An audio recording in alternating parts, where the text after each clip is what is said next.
হারার বয়ে খেলে না, সেই কথাটা বলে না। নির্বাচনে একদল হারবে একদল জিতবে, এটাই তো স্বাভাবিক।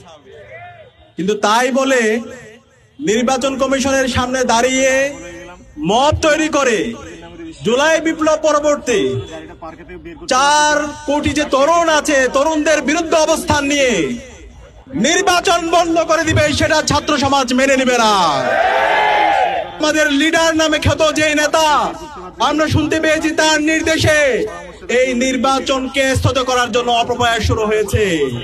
আমরা বলতে চাই, আমরা আপনাকে সম্মান করে, আমরা আপনাকে শ্রদ্ধা করে, বিগত ফেসিবাদী আমলে আপনি জুলুমের শিকার হয়েছেন, কিন্তু আপনি জালেম হয়ে উঠবেন না। আমরা বলতে চাই, শিক্ষার্থীদের যে ম্যান্ডেট, শিক্ষার্থীদের যে দাবি, ছাত্র সংসদ নির্বাচনে আপনি বাধাগ্রস্ত করবেন না। এই নির্বাচন যদি বাধাগ্রস্ত করেন, তাহলে 12 ফেব্রুয়ারি এই জাতীয় নির্বাচন হবে।